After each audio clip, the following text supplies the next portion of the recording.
Boa noite, meu nome é Letícia Ferreira de Souza, eu sou acadêmica do 4º ano de Medicina da Faculdade de Ciências Médicas e vou apresentar para o primeiro Congresso Acadêmico de Endocrinologia e Metabologia o trabalho Tireoidite Subaguda após infecção por Covid-19, uma revisão integrativa. Esse trabalho foi realizado por mim, pelo Henrique Gonçalves de Mello, que é acadêmico do 5º ano de Medicina da Universidade Federal de Minas Gerais, e foi orientado pelo Dr. Tiago Augusto Rocha Santos, que é professor de endocrinologia da Faculdade de Ciências Médicas. A tireoidite subaguda é uma doença inflamatória da tireoide que possui uma provável etiologia viral. Por isso, a sua incidência está muito em associação com períodos epidêmicos, como no caso da epidemia de SARS-CoV-1 na China em 2003, também em casos de epidemia de cachumba, sarampo e atualmente com a pandemia causada pelo vírus SARS-CoV-2 desde janeiro de 2020, como foi anunciado pela OMS. O SARS-CoV-2 é um vírus de RNA que age nos receptores da enzima conversora de angiotensina 2, também chamada de ECA2, que esses receptores estão predominantemente expressos no tecido pulmonar. Por isso, as manifestações da Covid-19 são tipicamente pulmonares.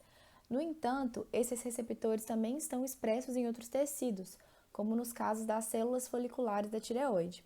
Portanto, já existem casos de disfunções tireoidianas associadas à infecção por Covid-19.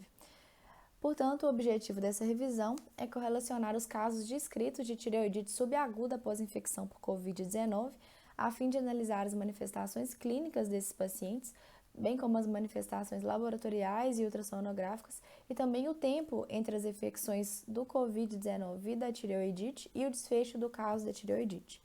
Nós utilizamos como metodologia uma revisão integrativa da literatura a partir da coleta de 10 casos clínicos nas bases eletrônicas Cielo, PubMed e UpToDate.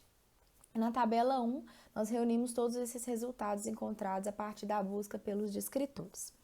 Nós notamos uma prevalência no sexo feminino na idade de 35 a 50 anos.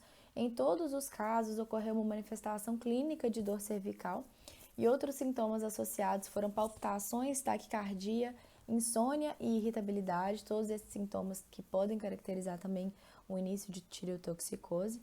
A história pregressa e familiar não apresentou relevância dentre os casos analisados, sendo que apenas um paciente possuía história familiar positiva e apenas um paciente possuía uma história pregressa positiva. Em relação aos exames laboratoriais, todos os pacientes cursavam com baixos níveis de hormônio tireoestimulante, a maioria dos indivíduos apresentava altos níveis de triiodotironina ou então de tiroxina. Em relação aos marcadores de doença autoimune, todos os pacientes possuíam anticorpos antirreceptores de TSH negativos e apenas um paciente possuía o anticorpo antitireoperoxidase positivo.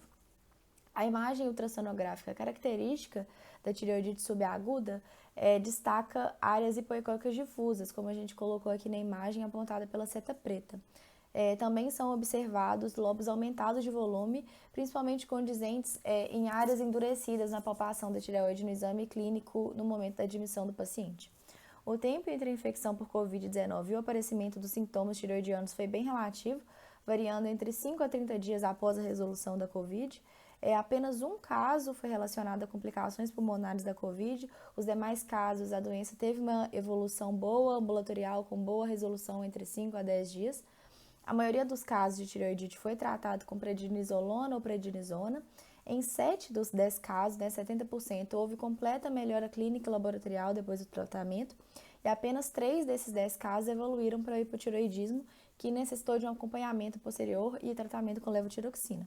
Dentre os vários mecanismos fisiopatológicos possíveis da tireoidite, o dano viral direto é a evidência mais confiável até o momento. E na histologia, como a gente mostrou aqui, a gente pode observar células epitelioides formando granulomas em tecido com infiltrado inflamatório misto.